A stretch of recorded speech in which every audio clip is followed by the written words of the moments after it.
Hello, I'm Chris Stafford from Wisp Sports, and I'm delighted to be able to welcome Gabby Hall, a brand new host to a brand new show here at Wisp Sports. We've partnered with Ski Racing Media to bring you this podcast, and I just want to join the party here, Gabby, and welcome you to the show.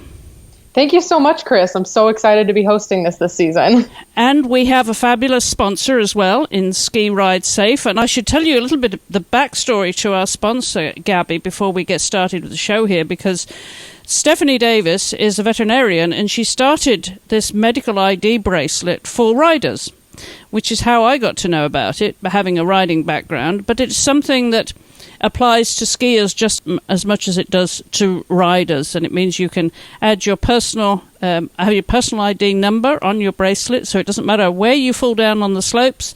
There is a contact number there on the bracelet for first responders to find out that essential information, Gabby. You know, it's something you never know where you're going to be, and you're going to need a first responder. Absolutely. So we're delighted to welcome them as the title sponsor here for the Inside Line. And we should, before I throw it over to you, Gabby, give a shout out to our friend Jess Kelly, who hosted Powder Run last season. And she had been a host on Wisp World USA with me prior to that. And she would have been following, of course, the World Cup season. But now she's so busy with her coaching, she's always on the mountain. So it was hard to get her down to continue with that show. So we're delighted that we had the opportunity to circle round again and meet you and Ski Racing Media and partner with you for this brand new show. So the very best of luck. I know you've got a jam-packed show now and every 2 weeks right through the season. So the very best of luck with it, Gabby. We're delighted to have you on board, and I'll toss it over to you now. Good luck. Thank you so much. I'm hoping I can carry on Jess's torch. She did an incredible job, so I think this is going to be an exciting opportunity. Everyone, welcome to the Inside Line. Like Chris said, I am Gabby Hall. I am the digital content editor for Ski Racing Media. And I would like to first of all introduce our sponsor for the show, Team Ski Safe. Ski Safe is a medical ID bracelet meant to be worn on or off the slopes. As we know, skiing is one of the world's most popular winter sports. And as with any sport, there's a risk of injury. Ski Safe can help put your mind at ease, knowing that you are prepared in case of an emergency. When an emergency does happen, time is critical. And the Ski Safe bracelet will allow first responders and your emergency contact to access your secure medical history to facilitate a rapid medical response. Team Ski Safe is the official medical bracelet of Wisp Sports. You can find more information about the bracelet and the great range of colors and styles by visiting their website at teamskisafe.com. And when you order your bracelet, remember to mention the Inside Line. And now we can dive into all the exciting things I have lined up for this show. But first, I want to give you an idea of what to expect with this podcast. My goal is simple.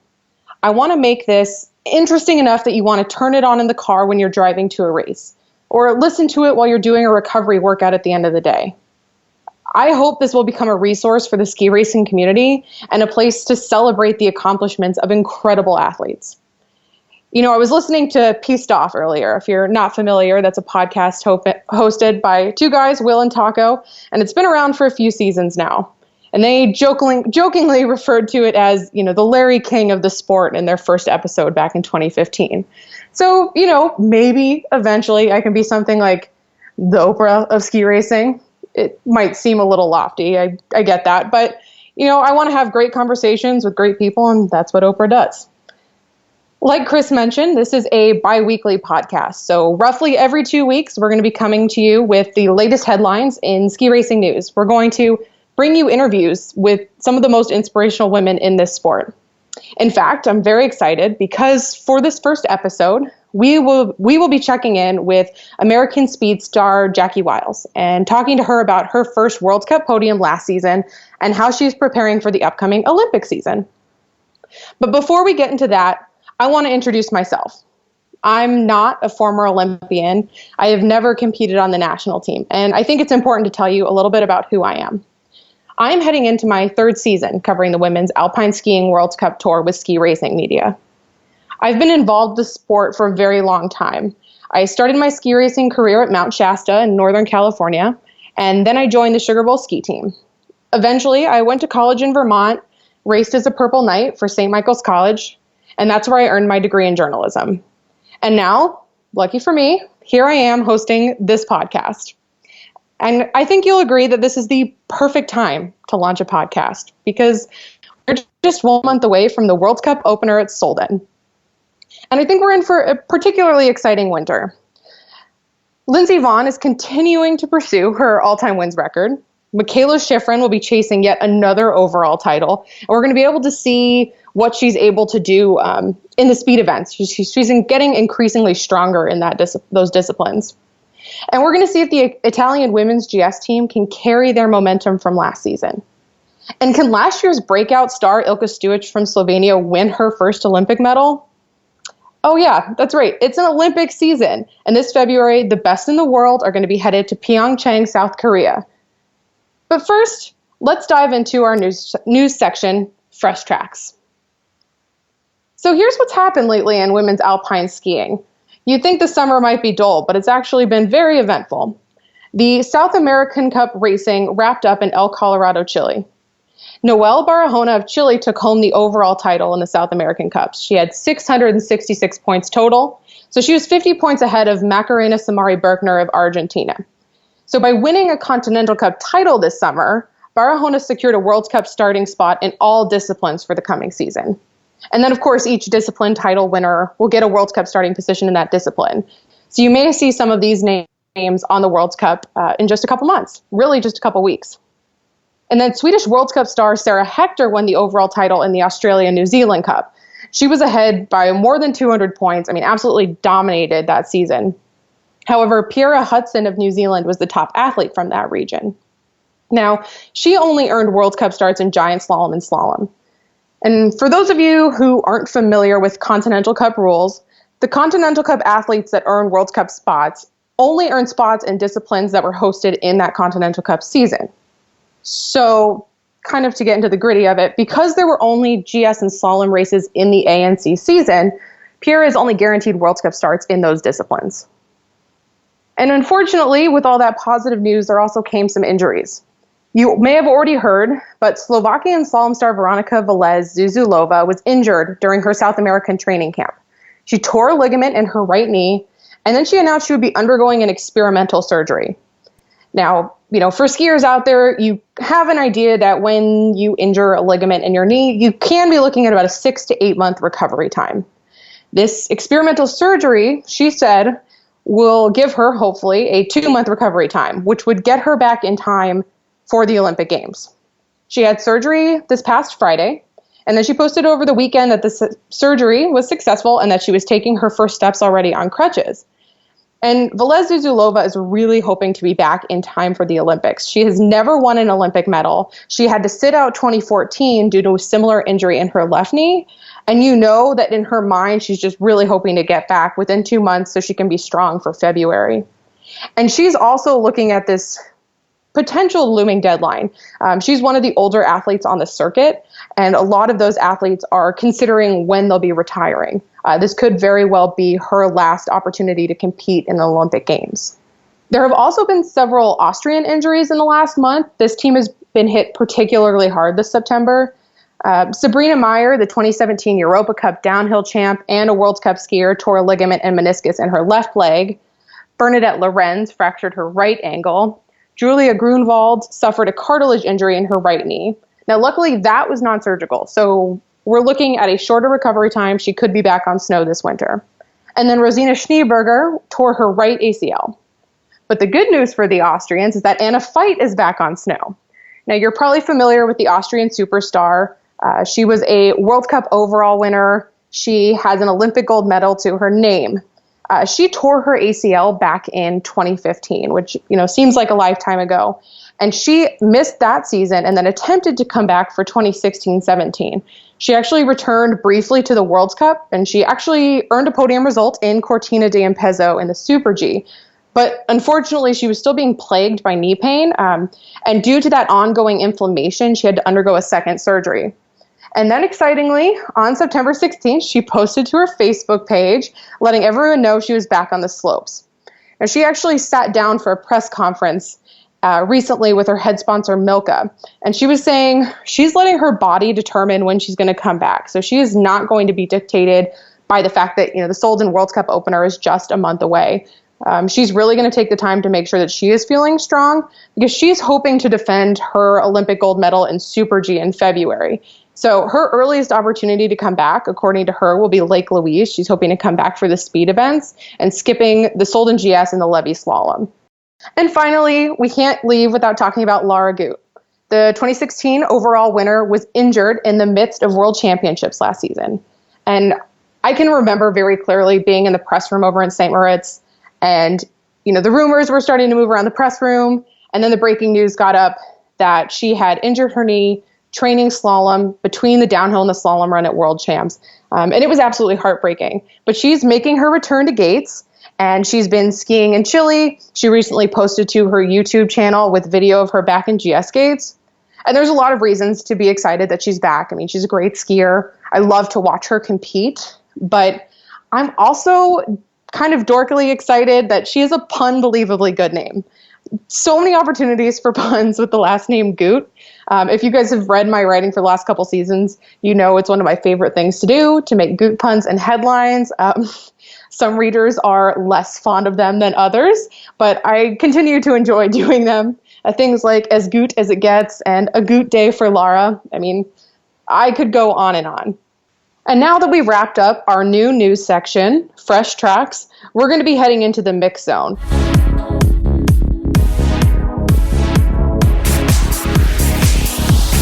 This is going to be our section where we talk with some of the amazing women on the World Cup skiing circuit, and even beyond in the rest of the sport. Like I said earlier, we are kicking things off with Jackie Wiles of the U.S. ski team. Now, Jackie's been on the international scene for a while, and for those who don't know here's the breakdown. Jackie is a speed skier, so she races Super G, downhill, and alpine combined on the World Cup Tour. She's part of a squad of ladies that have branded themselves as the Speed Unicorns. She won the U.S. national downhill title in 2013 and 2014, and she made her Olympic debut back in Sochi. She earned her first World Cup podium this past season, earning third place in the downhill at Altenmarkt Zauchensee, Austria. And I am so excited to have her here for the first episode. So thank you so much for being on the show, Jackie. Thanks for having me. I'm excited to be here with you. So I want to kick things off talking a little bit about your off season. I was looking on your Instagram account, and you had revealed in August that you've been dealing with some severe knee pain since this past winter. And I was wondering if you could tell us a little bit about what happened and how the recovery process is going. Yeah, so I had been dealing with some knee pain for quite a while. I think injured my knee around January and kind of just kept managing the pain all season.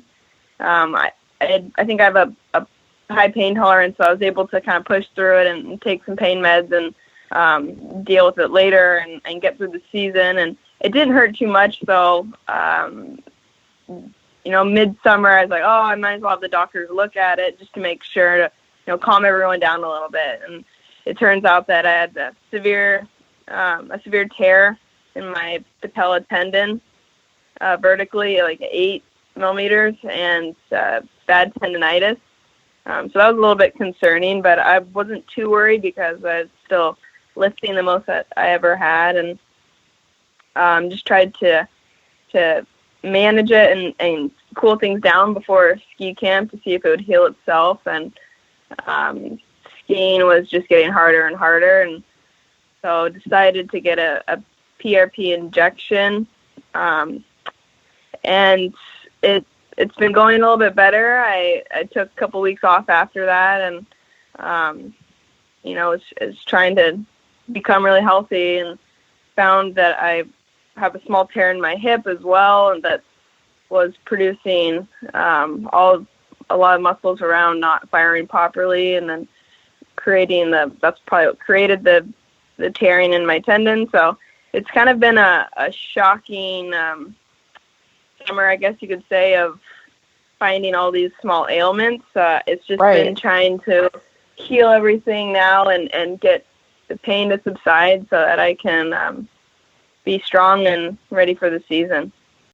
So what's the recovery time on something like that? I mean, when are you going to make your return to snow?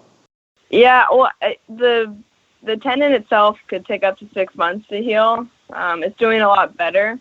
So I think most of the season I'm just going to be managing it. But at the moment, I'm just trying to strengthen all the muscles around my hip and knee to support, that whole leg in general. It's pretty weak right now, so I'm just trying to get as strong as possible and not push going back to snow too early.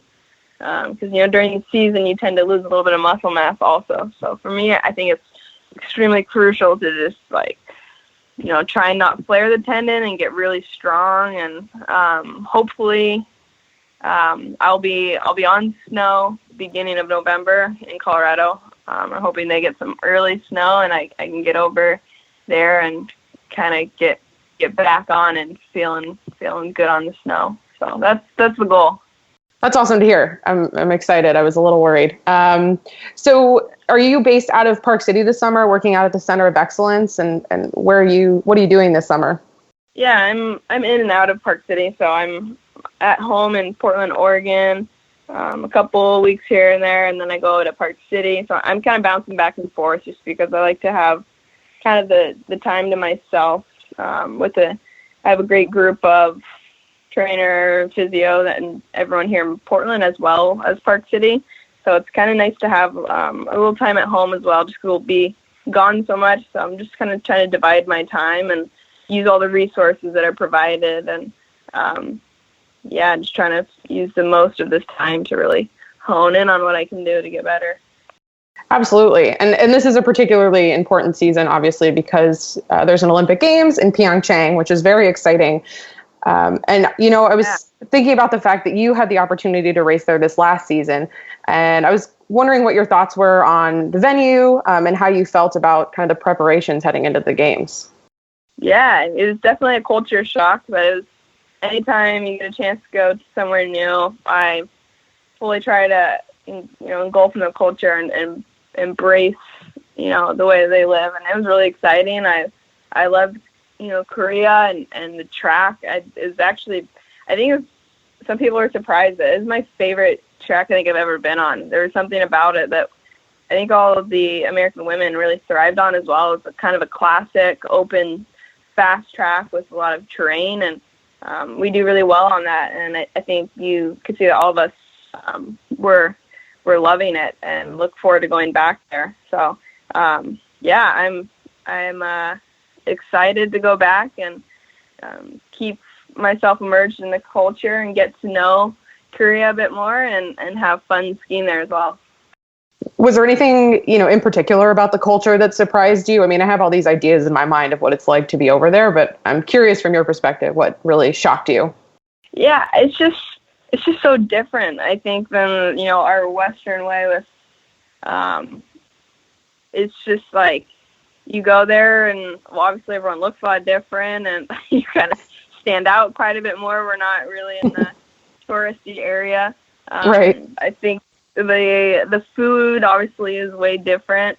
They have a lot of fermented seafoods, which was, quite interesting. I remember going to breakfast one morning and this gentleman had a massive pile of pickled squid and kimchi on his plate. And I was thinking, how can you just wake up and eat that? But, it's great. I mean, it's really healthy. It's just different, just stuff like that. And trying to learn their language. It's always fun to try and learn a new language. I know Kamsamnida, I remember that one, which is thank you. So hopefully I'll pick up a couple more words. But yeah, it's just, I don't know, it's just always fun to try and look into someone else's view of the world and where they, come from. And it's just so different, I guess. Yeah, but I really liked it. That's awesome. I think you must be very excited for the games. I know I am, and I'm sure fans are. And you're, I think, one to watch really, especially because of your World Cup podium last season. And, I was curious, when you think back to that day when you got that third place, what worked well that day? What really jived for you that made that result possible? Yeah, I think for me, it's so I can get so much in my head with trying to do too much. And, I'd come off, a lot of fast training runs, but never really able to put it into a race. And that had been really frustrating. And, Alton was kind of a interesting venue where, it had snowed a bunch and there wasn't a whole lot of time to get to know the track really well. There was a lot, the conditions were tough. And for me, that the whole Christmas break period before that race, I have watched a ton of video so that I knew in my head exactly where I would be going. I had visualized it over and over.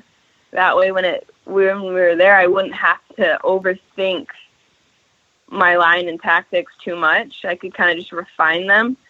And I was able to just, I think, get to the type of skiing that I do really well, which is letting the free flow happen and just attack as hard as I can.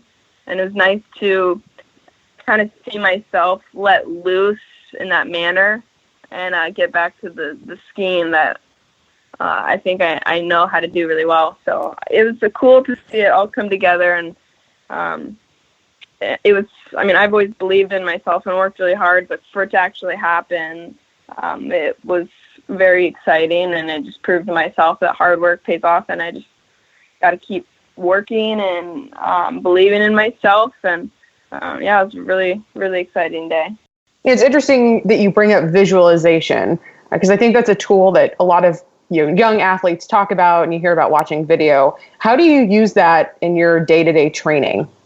Yeah, I think it's huge. Visualization is, I think, for especially younger athletes, really underestimated. I didn't really start believing in it wholeheartedly, until probably even last year. Like, it was always a part of the sport, but like fully embracing it and using it to your advantage. I think I really realized that last year when I was trying to get the course really embedded into my brain, and so it would just be kind of become second nature. And I think there's, something to it, even when you're, away from the sport, trying to use visualization to like even do drills in your head. And you could be doing this in your head, and it's pretty cool. Like your mind might not know that you're on the snow, but like your body's still going through the motions. Like, I think there's really something there. And I know a lot of high performance athletes do a lot of visualization, and it's just another tool that I think you can really use to train when you're, for us, off snow. So I've been trying to do a lot of visualization. Just being away from the snow, it's hard, but I think, there's still a lot of things that I can be doing to improve at the moment. So I think it's huge, and I'm a big believer of it. Now, is visualization something that you guys were able to put into practice during your Mount Hood camp that you hosted this summer? Yeah, I like to talk to the younger kids about the importance of it. And at the beginning of every day, have them do an inspection and look and visualize. And at the end of the day, have them pretend like they're skiing and try to feel things out in their head and have that mind-body connection. I try to make it aware to them at their age how important it is, and hopefully they can implement it in their young skiing careers. Yeah, so for people out there who don't know, Jackie hosted a camp this summer up at Mount Hood with some young athletes. And my understanding is that was kind of an important thing for you to do as a way to give back, and the way that, the Lindsey Vonn Foundation has given back to you. Can you talk to me a little bit about your relationship with the Lindsey Vonn Foundation and how that all came to be? Yeah, definitely. Lindsey's been an amazing teammate of mine, and she became aware that I was having to support myself for the past 4 seasons. And, 2 years ago, she took it upon herself to help me out, and was able to help fund my season and bring me on as an ambassador to her foundation. And so I think she's, an amazing role model to young girls. And, I try to see what she's doing and emulate what she's doing and give back as well, because it's huge. Like, it meant so much to me, and she's been a big inspiration and mentor of mine. And I see the impact that has on me, and if I can do that as well to young girls and boys as well, I think it goes a long way. And it wasn't that long ago that I was in their shoes, looking up to racers and wanting to make that next level. So I think I have a lot to offer, where I can just give some good advice and try to help them out, and just give back as much as possible. I think it's really important we're in a position to do so. So I love trying to give back as much as I can when I have time. It's funny you bring up kind of that period of time where you were looking up to these other athletes, because I was looking at your FIS profile to source some questions for this interview, and I looked back at Mammoth Spring Series from had to be like 08 or something. I think you and I were like first year and second year J2s, and C. Cook won, and Claire Abbey, my coworker at ski racing, was racing and I think was like top 10. And it's just funny looking back now, because now you raced with Stacy Cook full time on the ski team and things like that. So it's cool to see how far we've come. Yeah, really. That's cool. It goes by quickly. It does, though. That was a good little tangent. And I sort of wanted to loop that back to your mentorship relationship with Lindsay, because she was there the day you got your World Cup podium. And I'm just curious, given your close relationship, what kind of conversations, support did she provide after you found out you were on the podium? Well, I was kind of in shock. So she was awesome in helping me out with how I think to act and respond and present myself. I was like, I don't even know what I'm supposed to wear. So she was very supportive. I think for her it was exciting for her just to be back. She always puts really high expectations on herself. So I think for her it was awesome just to come, and she had a horrific injury with her elbow. So it was really awesome just to have her there and pushing it and, starting her comeback. But she was very supportive and excited of my podium and was just awesome and helping me how to present myself and what to wear and where to stand, which side to stand on for the awards, like little things like that, where I was like, I don't know what I'm doing. So, she was awesome. The whole team was very supportive, and I think we're a tight group. So anytime anyone's on the podium, we're really excited for the other, and we have a great team camaraderie. And I think you have to have that to be a successful team, individually as well. So it's cool that we have that. We're always there for each other and excited when each person does well. I'm glad to hear it. Yeah, you guys are a cool group of ladies. I'm really excited to watch you guys this season. Jackie, thank you so much for taking the time to talk with me. I'm really excited to have you on the show, and I wish you the best of luck this season. Good luck, Gabby, with the new podcast, Inside Line, and the partnership with ski racing. I wish it all the best, and thanks for having me on. I feel honored to be the first guest, so thanks for having me.